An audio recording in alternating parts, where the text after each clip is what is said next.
voz en tu parlante.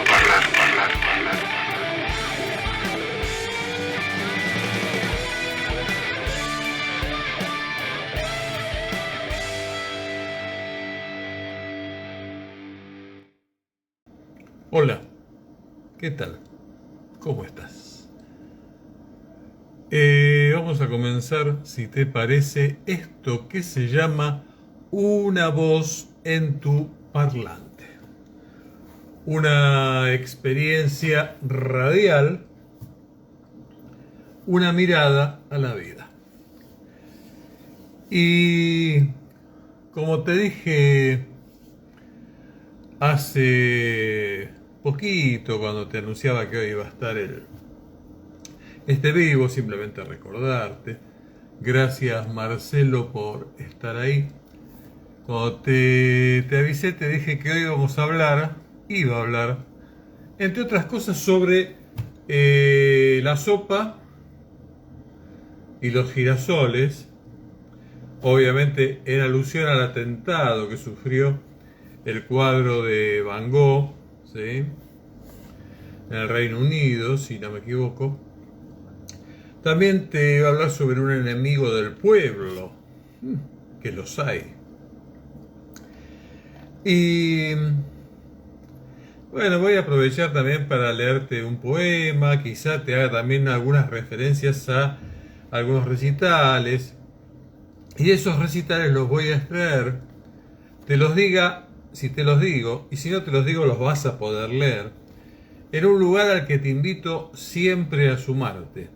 Es el grupo Una Voz en tu Parlante, que está en Facebook. Una Voz en tu Parlante, que está en Facebook. Y la idea de ese grupo es, sobre todo, para aquellos que tienen una actividad artística, ya sea en la música, rock, folclore, jazz, pop, tango, etcétera.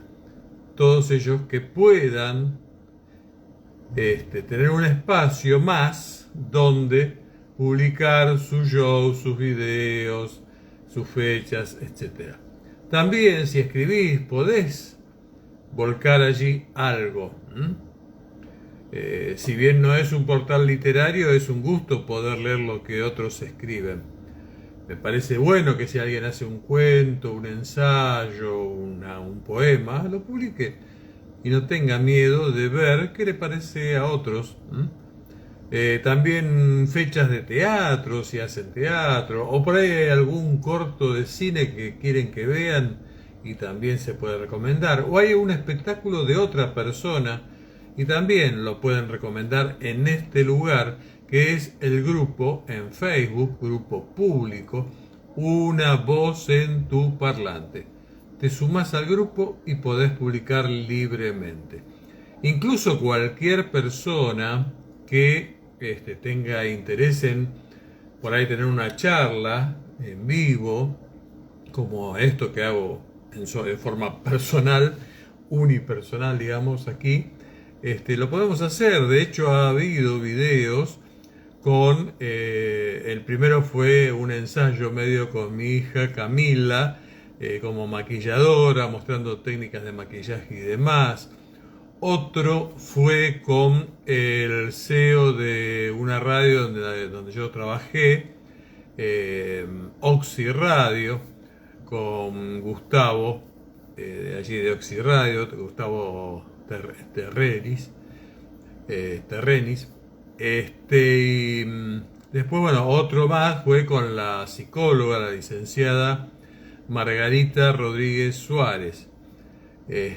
Así que bueno, se pueden hacer, o sea, cualquier rubro que tengas, me envías un correo, ya sea por mensaje en el Facebook, ya sea por correo interno, ¿no?, en el Facebook o en el Instagram, o si no, a una voz en tu parlante @gmail.com. Y bueno, y allí vemos qué se puede hacer, si lo podemos hacer, organizarlo y todo eso. La única cuestión que yo no hago aquí, y que he dejado de hacerla bastante, es el tema de pasar música. A mí me gustaría pasar música. Realmente En general los videos estos están durando un promedio de 45 minutos más o menos, ¿sí? Una vez que los subo, digamos, de manera definitiva a YouTube. Pero justamente como lo subo a YouTube, por eso no paso música, porque si no YouTube te analiza la música y si bien te deja ponerlos, pero después por ahí aparece que alguien reclama, me ha pasado alguna vez, entonces te obligan a sacarlo, entonces queda cortado, queda vacío y no tiene mucho sentido. Para mí sería incluso más fácil, porque en definitiva, por ejemplo, uno hace un programa de radio y en una hora uno por ahí mete 4 temas. Primero, que en las radios esa hora que uno paga para transmitir no es en realidad una hora, es un poco menos porque siempre hay alguna pequeña tanda o publicidad propia de la radio. Ni hablar si encima uno tiene su propia publicidad que encima, de algún auspiciante, que encima te quita más lugar. No fue mi caso nunca porque nunca quise poner publicidad para nada. Bien, entonces, vos tenés que en vez de 60 son ponele 55, 50. Bien, a eso sumale que pasás música. Si pasás 4 temas, promedio son 20 minutos, con lo cual te queda todavía menos tiempo para hablar. Pongamos que te queda media hora. Y sería mucho más piola, porque entonces hablas menos, no tenés que enredarte demasiado. Acá, en cambio, en el fondo, no se me complica, pero podríamos decir que se complica. Pero no, a mí me gusta hacer esto y lo hago con mucho gusto. Por eso no paso música. Lo digo esto porque si a alguno se le ocurre, es músico y quiere mostrar sus canciones, yo no tengo ningún problema en que se muestren. Pero me parece mejor poner los videos y después el que quiere se suma y mira los videos por separado. Bien, dicho esto, reitero, súmense a Una Voz en tu Parlante para publicar sobre todo trabajos artísticos vinculados a la música, teatro, la literatura, la plástica, la escultura, la fotografía, etcétera, etcétera. Bien. Bueno, voy a comenzar. Dije que por ahí voy a hablar de Buda. No sé si voy a hablar de Buda, pues ya llevamos casi 10 minutos. Ponele 7. Bueno, les dije, iba a hablar sobre lo que pasó el otro día. El otro día, quiero decir, con el tema de estas chicas que, a ver si lo encuentro ahora. Acá lo tengo. Bien, las chicas estas activistas, ecologistas, que arrojaron sopa sobre una pintura que es una de las pinturas que se llama Los Girasoles, creo que son 5, quizás sean más, no lo sé, de Van Gogh en el en la National Gallery de Londres. 2 chicas eran, del Just Stop Oil, vandalizaron la obra de arte Los Girasoles como señal de protesta para que el gobierno británico detenga los nuevos proyectos de petróleo y gas. Bien. 2 manifestantes ecologistas arrojaron sopa de tomate sobre el cuadro Los Girasoles de Vincent Van Gogh en la National Gallery de Londres este viernes, el viernes pasado, según muestran videos publicados en redes sociales. El grupo es el Just Stop Oil, que afirmó en un comunicado que 2 de sus activistas arrojaron 2 latas de sopa de la marca Heinz sobre el lienzo pintado en 1888 y aparentemente protegido por un cristal, a las 11 hora local. Bueno, y después dice qué es lo que dijeron, dice la nota. A ver, ¿dónde está? A ver. Creo que tengo por aquí lo que habían dicho. Las familias del Reino Unido se verán obligadas a elegir entre calentar o comer este invierno, ya que las compañías de combustibles fósiles obtienen ganancias récord, expresó una de las activistas, mientras acotó: pero el costo del petróleo y del gas no se limita a nuestras facturas. Somalia se enfrenta ahora a una hambruna apocalíptica provocada por la sequía y alimentada por la crisis climática. Millones se ven obligados a mudarse y decenas de miles se enfrentan al hambre. Este es el futuro que elegimos para nosotros si presionamos por nuevo petróleo y gas. Bien, ustedes pueden leer la nota en varios medios, buscándola en internet, como la he buscado yo, poniendo simplemente activistas, girasoles de Van Gogh, sopa. Bueno. Como ya se ha dicho, yo no voy a decir algo distinto de lo que ya escuché de alguna forma, pero antes de escucharlo pensaba esto ya, es que esta actitud, por supuesto que guarda verdad, implica mucha cuota de verdad y de razón en cuanto al reclamo que está esgrimiendo, en este caso, estas dos chicas. Todos queremos, yo me imagino, un mundo mejor. Seguramente no todos, por eso hacen falta este tipo de manifestaciones, mejor dicho, hay este tipo de protestas u otras similares. El tema es cómo puede servir una protesta como esta para cambiar algo. Realmente no cambia nada. ¿Por qué? Porque quizá en este caso la más beneficiada ha sido la marca de sopa porque queda publicada. Por otro lado, no es agradable saber que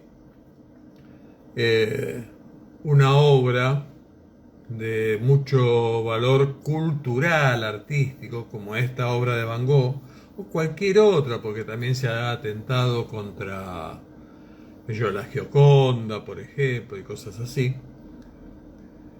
Atentar sobre esto no va a cambiar la historia.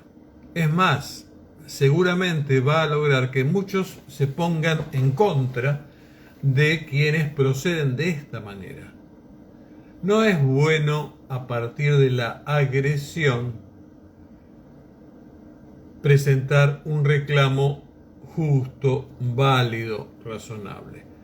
Justamente lo razonable sería, me parece, humildemente, reclamar, y es más agotador incluso que esto. Porque esto llama la atención, pero llama la atención mal, porque mucha gente se ofende porque han arruinado, o no, aunque tuviera el vidrio, pero han pretendido arruinar una obra de arte. Una obra de arte que no tiene nada que ver con este conflicto. Eso también hay que tenerlo presente. ¿Qué tiene que ver Van Gogh? Supongamos que Van Gogh viviera, supongamos que él puso el cuadro ahí, y supongamos incluso hasta que esté a la venta. ¿Qué culpa tiene Van Gogh? Se cortaría la otra oreja si alguien hace eso, porque hubiera dicho, ¿y yo qué tengo que ver? Y realmente no tiene nada que ver. ¿Por qué no tiene nada que ver? Porque no es el mecanismo, la forma a través de la cual debe hacerse la protesta. La protesta es mucho más difícil si uno todo el tiempo y todos los días va organizándose o semanalmente para repetir el mensaje y hacer publicidad y meterse como se pueden meter en las redes sociales, etcétera, etcétera. ¿Por qué? Porque todas estas cosas, con razón o sin razón, los medios que no están para defender los derechos de la gente, aunque a veces pareciera que sí, cuando vos ves por ahí el Crónica que van a un lugar que ha pasado algo y dice, u otro, no digo Crónica por decir, pero cualquier otro noticiero que le dice a las víctimas de algo, nosotros vamos a seguir este caso. Y después vos sabés perfectamente que no lo van a seguir. Bueno, lo mismo pasa en estas cosas y lo mismo pasa a nivel internacional. La noticia es simplemente eso, una noticia, una novedad, generalmente desgraciada, que hay un sistema que se llama medios de comunicación que utilizan para sobrevivir ellos, para vivir ellos de eso, sabiendo que a la gente le llama la atención ese tipo de cosas. Es eso es todo lo que pasa. No es una buena, no es una buena, no es algo muy rentable una buena noticia. Fíjense que no hay buenas noticias. Y yo me pregunto, ¿acaso no pasa nada bueno en el mundo? Yo estoy seguro que sí, que pasa algo bueno en el mundo. Deben pasar muchísimas cosas buenas. Pero parece, quizá por nuestra propia culpa, quizá por la condición de la gran masa de los seres humanos que habitamos esta tierra, hay una tendencia que solo nos interesa y solo escuchamos y solo estamos ávidos de enterarnos de malas noticias. Es así. Pero sea como sea, los medios van a oponerse a esto. Entonces lo mejor es hacer las cosas con cierto, digamos, con cierta religiosidad, si se quiere. Como quien va y predica y predica y predica hasta que un día se engancha a alguien más. Es la única forma. De esta forma no se engancha a nadie. Además, lamentablemente, estas chicas que tienen creo que no llegaban a los 30 años, las dos van a tener aparentemente 1 año de prisión como mínimo. 1 año de prisión. Es muchísimo. Es muchísimo. Y además no creo que la pasen bien.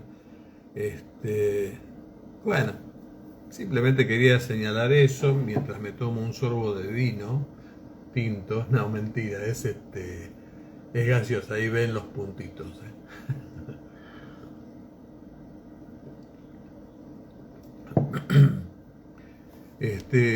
Simplemente quería señalar eso. Lo mejor es, he visto de esta organización y de otras, ¿no?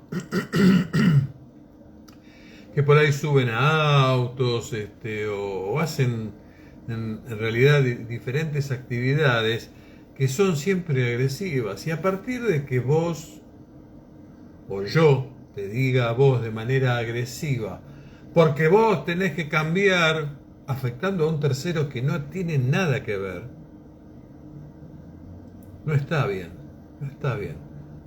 ¿Qué tiene que ver Van Gogh? ¿Qué tiene que ver el dueño de un auto que es quemado o arruinado o lo que fuera? ¿Y qué tiene que ver una plaza que la destruyen o lo que fuera? ¿Sí?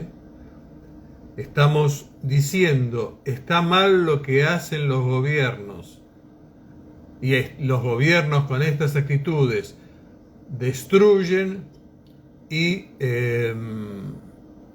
hacen lo peor sobre nuestras vidas, y nosotros con esas actitudes también estamos haciendo algo malo. Estamos copiando el mismo ejemplo a una escala mucho menor, por supuesto, porque una persona de los civiles comunes y corrientes que habitamos, es muy poco el daño que puede hacerle al Estado, porque, como sabemos, el Estado tiene el monopolio del poder. Entonces, bueno, puede defenderse de muchas maneras que nosotros no tenemos. Entonces lo mejor es hacerlo de manera más o menos pacífica y siempre constante. Y va a tener, para mi manera de ver, un mejor resultado. Porque es importante que se tome conciencia de muchas cosas. Por ejemplo, esto es importantísimo. Pero es importante, y lo hablaba la otra vez con un médico, al que tuve que ir a ver, lamentablemente. Y entonces yo le decía, el mundo está lleno de hijos de puta. Sí. No estoy diciendo una novedad, pero ¿por qué se lo decía? Porque, por ejemplo, esto es gaseosa de la que vienen ahora, ¿sí? Que dice bien grande, sin azúcares, o sin azúcar, o sin azúcar agregado, lo que quiere decir que tiene los azúcares propios de por ahí algún jugo, pero no azúcar agregada. Pero escuchaba la vez pasada en algún programa en la televisión a una nutricionista o algo por el estilo, que comentaba que en 1 litro de gaseosa convencional hay aproximadamente 15 cucharitas de azúcar. ¿Escuchaste bien? 1 litro de gaseosa tradicional tiene al menos alrededor de, poco más, poco menos, 15 cucharitas de azúcar. Es una barbaridad. Es veneno. Y después te dicen que los chicos y la juventud, etcétera, etcétera, tienen diabetes o pueden desarrollar diabetes. ¿Y por qué no prohíben eso? Nadie hace nada. Nadie hace nada. Es lamentable, en este mundo nadie hace nada. El cigarrillo sabemos que produce cáncer. No obstante que lo sepamos, muchas personas hemos fumado o fuman actualmente y después se encuentran con la desgracia de que tienen un cáncer en alguna parte de su cuerpo. ¿Producto de qué? Del cigarrillo. ¿Y por qué no, en vez de poner simplemente el cartelito ese, que además implicó en su momento un lobby fuertísimo de las tabacaleras para que no lo pusieran? ¿Por qué en vez de poner ese cartelito, no luchamos, varias organizaciones como estas y demás, también por eso, para que no exista más el cigarrillo? Y así se pueden mencionar un montón de cuestiones. Hoy me preguntaba yo, ¿cómo puede ser, y acá me meto un terreno medio jodido, ¿no? Pero, ¿cómo puede ser que el narcotráfico no pueda ser erradicado, digamos, del mundo? Y la razón, dentro de todo, me pareció bastante razonable, y es que a quien pudiera erradicarlo no le interesa. ¿Por qué? Porque le debe dar algún beneficio. Quizá, y solo quizá, alguien en el poder, en los estados, se beneficia de esta cuestión que termina desorganizando a las sociedades y pudriéndolas y dándoles un mal vivir y dejándolas ocupadas en un mal sobre el cual no tendrían necesidad de ocuparse si los estados intervinieran adecuadamente y a tiempo y sacaran todo lo malo que hay alrededor. Pero claro, ya sea la gaseosa, el cigarrillo, cualquier otra cosa, si empiezan a hacer que todo funcione bien, quizá, entonces empezamos a pensar, a estar menos ocupados en esas cosas que nos hacen daño. Y entonces, y solo entonces, nos queda tiempo y salud, sobre todo esto último, para dedicarla a mejorar el mundo. Y entonces nos daríamos cuenta de que hay cosas que no van igual. Y no haríamos lo que hacen estas chicas o lo que han hecho estas chicas o estos activistas en líneas generales, de arruinar un cuadro o quemar autos o arruinar plazas o edificios públicos. No. Simplemente quizá empezaríamos a ponernos firmes en ser mejores y mejorar todo, porque todos queremos que todo mejore. Digo, me parece. Bien, eso era lo que quería decir sobre el tema de las ecologistas, los girasoles, Van Gogh y la oreja de Van Gogh también, ¿por qué no?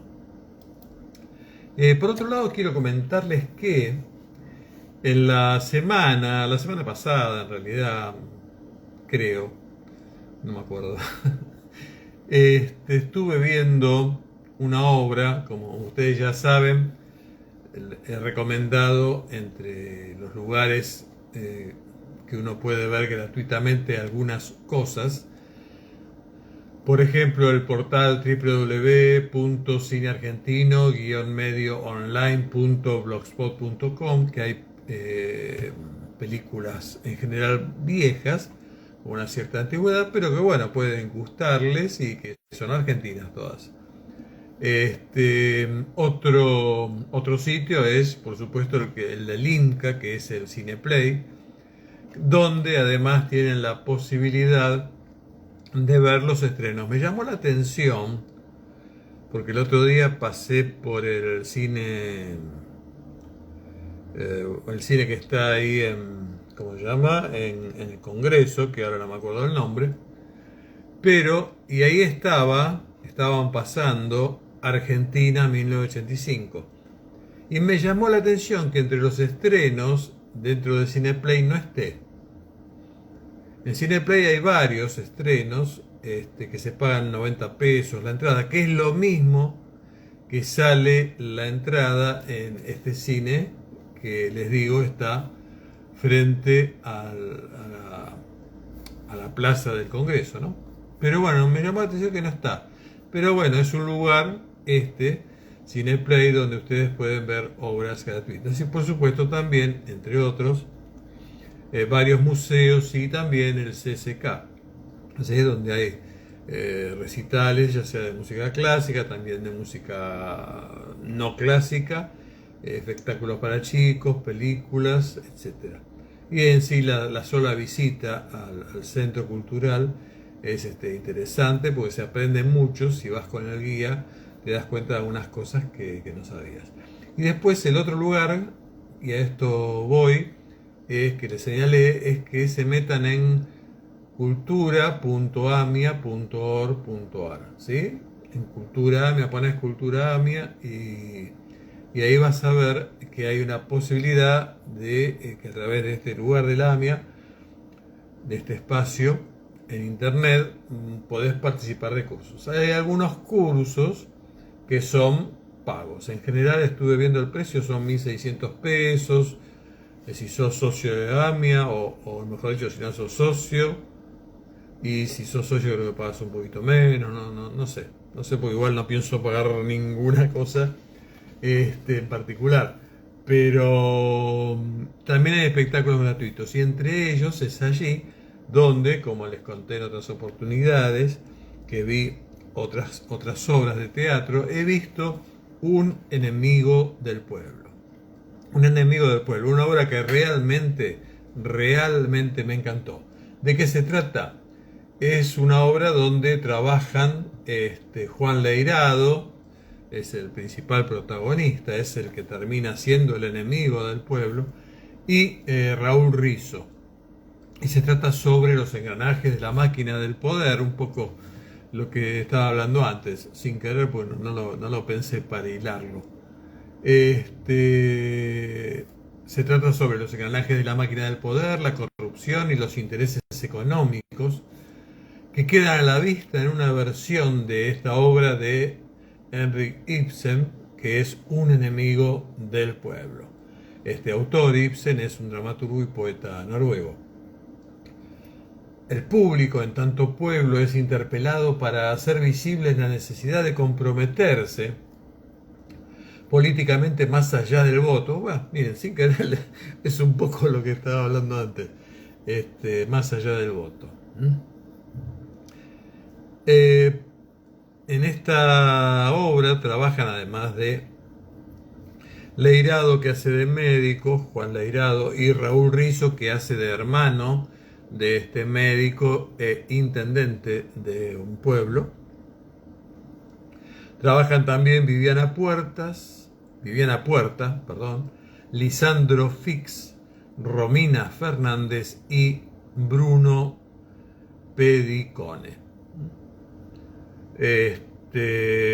Fue ganadora esta versión de los premios ACE a mejor drama y o comedia dramática, adaptación y traducción de Lisandro Fix, uno de los actores, que hace, si no me equivoco, es el que hace del dueño de una empresa de comunicaciones, de un periódico del ¿cómo se llama? Del pueblo.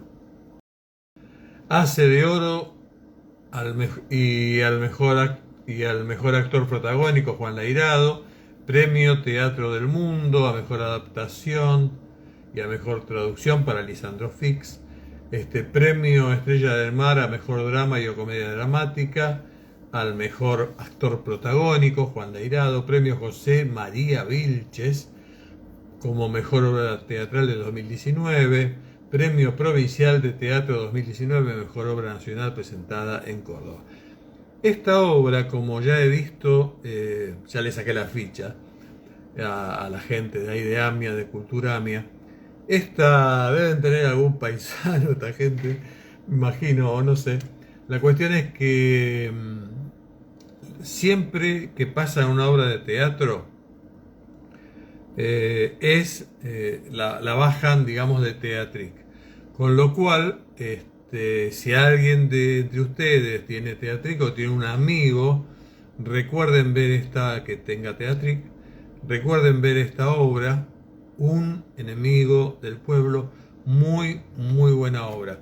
También esta obra la pueden ver, estuve bichando ahí en YouTube, y hay una versión española que es del año 85, está la obra completa del año 85, 1 hora 40 y pico, igual que esto casi. Y después hay otra versión que me parece que está muy buena, no vi ninguna de las dos, la vi completa.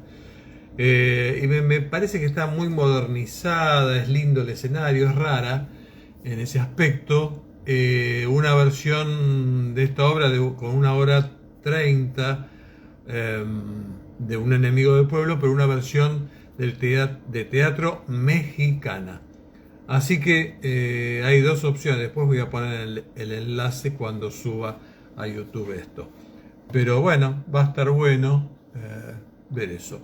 Bien, ¿qué más? Bueno, la otra cosa que les quería comentar, un poco al pasar, nada más, ¿no? Es algo sobre el budismo. Les quería comentar simplemente algunas cosas del budismo que un poco me llaman la atención. Y me parece que es útil la meditación y todo eso. Ahora después todo esto de si ser budista o no ser budista, queda a criterio de cada cual, qué sé yo. Bueno, que significa Buda, es iluminado, despierto, etcétera, etcétera. Y cuando uno ve la biografía de Buda, hay un libro, todo esto, que yo no sé si lo tengo o si lo tuve. Y si lo tuve después no sé qué hice, pero lo leí, me acuerdo. Se llama el Buddha Carita. El Buddha Carita es un texto que habla sobre el budismo. Mejor dicho, es un texto de predicación, como si fuera un evangelio de Buda, ¿sí? Escrito por escrito y que se llama así, Buddha Carita. No me acuerdo el escritor quién era. Y bueno, la idea es que se lo usaba como un elemento, o por ahí se lo usa todavía, como un elemento de evangelización de alguna forma, para llamarlo de una forma más accesible a nosotros, a nuestro criterio, de budismo. Y es muy lindo porque es muy poético. Por lo menos la traducción que yo pude acceder es muy, muy linda. Bueno, y ahí uno ve cómo nació Buda y toda esa historia, ¿no? Y además, Buda, es importante saber que se lo ubica que nació en Kapilavastu o también en Lumbini, ambas del actual Nepal, aunque otros dicen que nació en otro lado y nombran 4 lugares diferentes, pero siempre es en la India. Y nació entre el 563 y el 483. Ahora, ¿por qué no se sabe cuándo nació? Y es interesante este dato. No se sabe cuándo nació porque, ¿cómo podemos decir? Dentro del hinduismo, lo más importante no son las fechas. ¿Por qué? Porque ellos creen que el tiempo es cíclico, que todo es como una rueda, ¿sí? Que gira el karma, y estamos y dejamos de estar, y estamos y dejamos de estar, y así por el estilo. En una rueda de reencarnaciones, con lo cual en realidad para ellos no es importante. Puede ser que hoy sí, obviamente tengan registros temporales de nacimientos y todas esas cosas, por una cuestión de modernidad y nada más. Pero desde el punto de vista de la religión, del hinduismo propiamente dicho, no estaba esa idea. Y por eso se supone que, entre otras razones, esta es una por la cual no se sabe exactamente en qué fecha habría nacido Siddhartha Gautama, que después fue el Buda, porque para ellos lo más importante era que había nacido un Buda, y punto. Y bueno, lo que llama la atención a veces es esto, ¿no? Dice, estuvo destinado desde el principio a ser príncipe y su padre, el rey Suddhodana, hizo hasta lo imposible para ocultarle los padecimientos de la vida, para alejarlo de toda enfermedad, muerte y dolor. A los 16 años se casó con su prima, Yasodhara, con quien tuvo un hijo, Rahula, y vivió en el lujo hasta los 29 años, cuando en ese momento se le produjeron lo que se conoce como los 4 encuentros y la gran renuncia. El primer encuentro fue que iba paseando y llega a ver a un hombre viejo. Y entonces le preguntó al cochero qué era eso. Entonces el cochero le había dicho, es un hombre viejo, una persona vieja. Y entonces ahí entendió que todas las personas envejecen. Fíjense ustedes, si esto fuera verdad, que jamás lo dejaron ver a una persona vieja, ¿no? Pero ahí no termina el asunto. Más adelante, como sospechando que había más cosas, vio a un hombre enfermo, vio un cadáver en descomposición y vio a un asceta. Bueno, y entonces ahí, al ver todo eso, abandonó el palacio y se dedicó a una vida de renuncia y de abandono, digamos, en el sentido de ser, practicar el ascetismo, ¿no?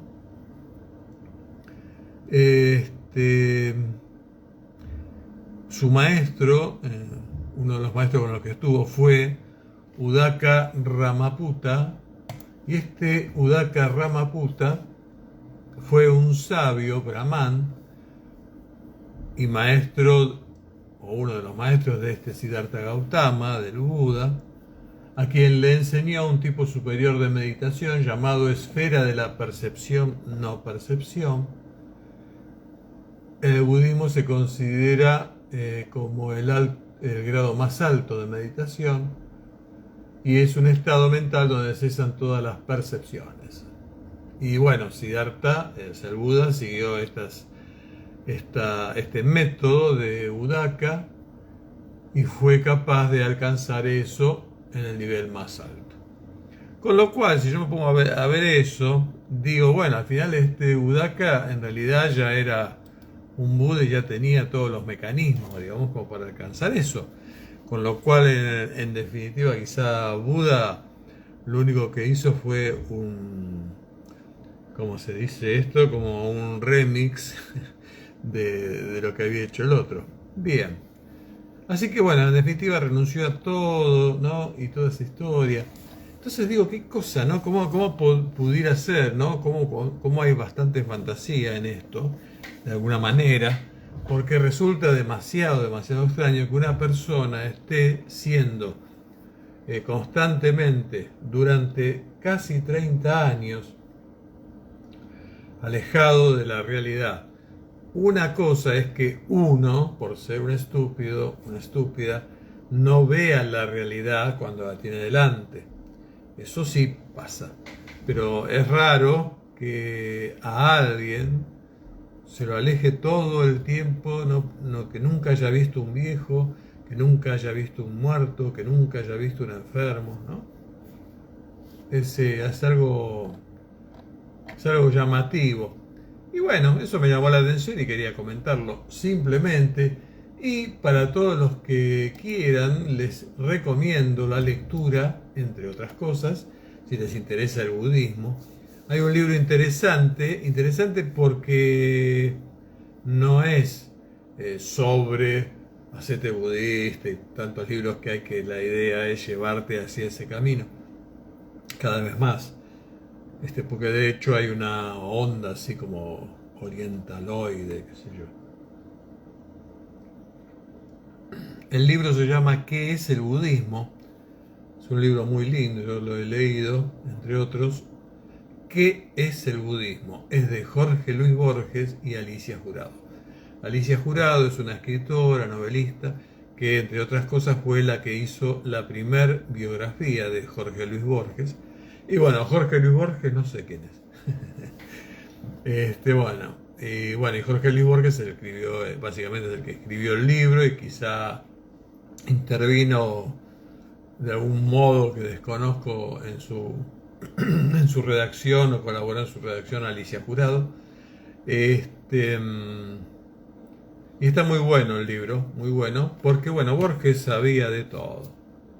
Si vos querías saber cuánto va a estar el dólar mañana, creo que le preguntabas a Borges y te decía. Es terrible.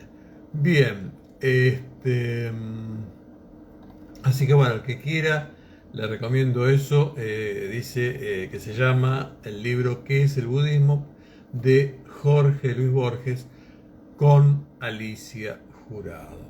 Y entre unas cosas que recuerdo de ese libro, decía que en alguna parte, medio concluía Borges, que por toda la estructura del budismo,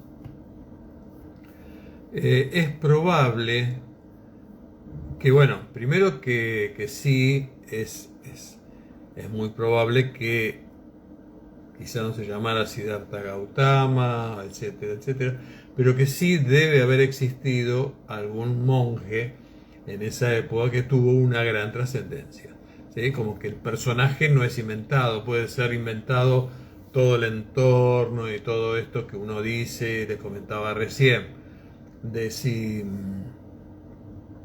cómo nació milagrosamente, que la madre quedó embarazada, después que soñó con un elefante blanco que entraba en su vientre o algo así, y después muere, y eso.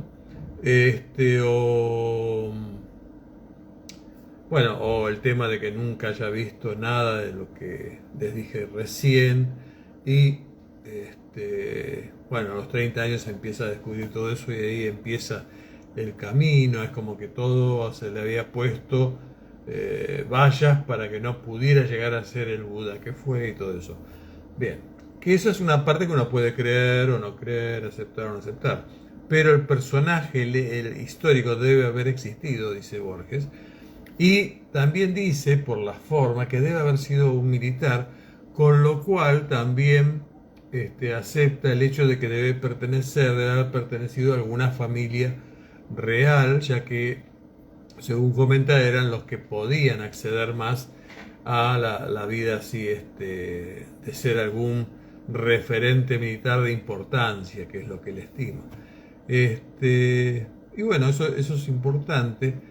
Y fíjense que en un principio no eran admitidas mujeres. Al respecto tengo también otro libro. Este libro se llama El Budismo. Si ustedes observan van a ver, bueno, se ve al revés, pero el budismo está con una H intermedia que tiene que ver con la lengua original, y por eso está escrito de esa manera. Es de una persona muy, muy ducha en todo esto, muy capaz, muy erudita en este tema, que es el señor Donald S. López. ¿Sí? Y hay una parte que hoy estaba mirando de casualidad, pues hablando sobre las monjas, y dice, poco antes de que el Buda entrara en el nirvana, Ananda, uno de los discípulos, le preguntó cómo debía un monje relacionarse con una mujer. No las mires, respondió Buda. Pero, ¿y si vemos una? No le hables, respondió de nuevo el Buda. Pero, ¿y si una mujer nos habla? Mantén la atención y el autocontrol, respondió Buda. Así que bueno, esto muestra un poquito que Buda en principio no habría visto con buenos ojos la incorporación de mujeres. Y esa también sería una razón, una evaluación adicional de que de ahí se desprende que habría sido un militar, ya que dentro de lo que es lo militar y en toda la antigüedad no había ejércitos de mujeres y no se permitía ni en absoluto las mezclas, ¿sí? Así que bueno, un dato. Bien, nada más. Y ahora una cosa muy, muy breve. Recordá lo que te dije, si tenés ganas, sumate a el grupo Una Voz en tu Parlante en Facebook, Una Voz en tu Parlante en Facebook, grupo Una Voz en tu Parlante, y allí vas a encontrar, entre otras noticias, por ejemplo, que un grupo que se llama, acordate de este nombre, no te lo vas a olvidar, Sífilis Punk Rock, va a tocar el sábado 29 del 10 en Rafaela, Santa Fe, en la Sociedad Española, Avenida Mitre 73. Y el domingo 30 del 10 también va a tocar en Santa Fe, en Super Green 28, ¿no? Pero bueno, fíjate ahí en este grupo, Una Voz en tu Parlante, y ahí vas a poder entrar a Sífilis Punk Rock y ahí ver toda la información y en todo caso preguntarle a ellos. También mañana viernes 21 de octubre a las 22:30, show acústico en Corrientes 3331, la ciudad de Buenos Aires. Show acústico de quién mañana viernes a las 22:30, de Deya. Deya es una cantante pop, digamos, que está bueno, la escuché, me gustó. Después hay una noticia que a mí me interesó, porque me interesó a mí, que el Teatro Colón puso, y eso es importante, porque es una valoración sobre sus músicos, que quieren compartir el orgullo que sienten y felicitar a Julián Medina, integrante de la Orquesta Filarmónica de Buenos Aires, que obtuvo el primer lugar en el concurso Bottesini el fin de semana pasado en Crema, Italia. Para alcanzar ese logro internacional, el instrumentista de 29 años llegó a la ronda final del certamen junto al subcoreano Jung-Hoo Kim y al italiano Fabrizio Bussi, y cada uno de ellos debía interpretar obra de Giovanni Bottesini en compañía de la Orquesta de Padua y Veneto, bajo la dirección de Damián Liorio, o Iorio, supongo. Gracias a su desempeño, Medina se hizo merecedor del contrabajo del luthier Marco Nolli, construido a partir de una copia del de Bottesini por un valor de, no sé si va a volver este muchacho, no le conviene, 30.000 euros. Bueno, y dice felicidad Julián. Bien, y sí, la verdad que sí, felicidades, y es maravilloso. La otra vez que les comenté que fui a ver la Orquesta Sinfónica de Buenos Aires, ahí en el CCK, y veía, justo viajé en el subte y vi algún que otro mundo, un par de músicos así, violinistas y esas cosas, y ves que son gente joven, tiene un talento impresionante. Bueno, también en Es Menester Bar, Colón 1748, Monte Grande, van a estar Viejo Bastardo y Getoides el sábado 22 de octubre. Otra cosa, Bernardo Baraj Jazz Trio, el sábado 22 de octubre a las 21 horas, con Bernardo Baraj, Francisco Velázquez y Marcelo Baraj, donde en Paraná 671, primer piso, Teatro El Fino. Reservas al teléfono, bla, bla, bla, bla, lo encuentran todo ahí. Viernes a las 21:10, desde las 20 horas, van a estar vivo en Instagram, Barbeta versus Glisi, dos bandas. Así que se las va a poder ver en vivo. Y bueno, viernes 21 de octubre, Orange Bars en San Martín, show de As the Blues. As the Blues. Esto es en la avenida Juan Domingo Perón 3330 en San Martín. Bueno, y nada más, nada más. Sigan viendo en el grupo Una Voz en tu Parlante, al que pueden sumarse y publicar sus fechas, su show y todas esas cosas. O enterarse de fechas y shows de cosas que por ahí les quedan cerca, que son gratuitas o que tienen bajo costo y que vale la pena verlas, ¿sí? Por lo menos yo considero que está piola. Así que bueno, y además es bueno, se suman. A mí me van a reportar una gran alegría y nada más que eso. Yo no gano guita con eso. Y no me interesa ganar guita con eso. Así que bueno, súbense y háganlo. Finalmente me despido de ustedes con un poema que encontré otro día y lo publiqué ahí en el Facebook mío, y que se llama No desistas, y que está bueno, no desistas.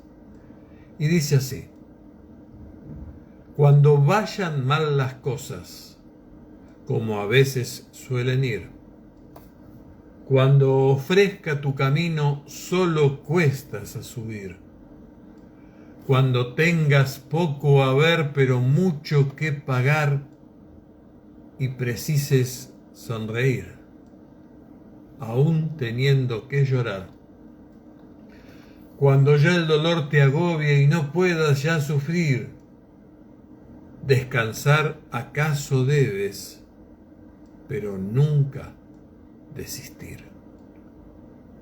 Tras las sombras de la duda, ya plateadas, ya sombrías, puede bien surgir el triunfo, no el fracaso que temías. Y no es dable a tu ignorancia figurarte cuán cercano puede estar el bien que anhelas y que juzgas tan lejano. Lucha pues, por más que tengas en la brega que sufrir. Cuando todo esté peor, más debemos insistir. Un hermoso poema de Joseph Rudyard Kipling, un inglés que fue escritor y poeta de los años 1800 hasta 1936. Premio Nobel de Literatura en 1907, escritor del libro de la selva, King de la India y bla bla bla. Bien, nada más. Esto ha sido todo. Te invito a mi Facebook o a mi Instagram. Siempre es Daniel Adrián Madeiro, todo junto. En YouTube, dentro de un ratito voy a poner esto, voy a subirlo ahora en vivo. En Instagram, voy a subirlo en Facebook y demás. Pero además, si querés, más tarde bajo la copia, si todo salió bien, y lo proceso para subirlo a YouTube, donde además te voy a poner, como te dije, las fechas, algunos sitios donde podés ver esta obra, Un enemigo del pueblo. El portal de YouTube, mi canal de YouTube es www.youtube.com/user/Daniel Adrián Madeiro. Finalmente, si querés leer algo de lo que he escrito, poemas, cuentos, ensayos, etcétera, y también ver algunas fotografías, podés ir a madeiro.blogspot.com. Sumate al grupo Una Voz en tu Parlante.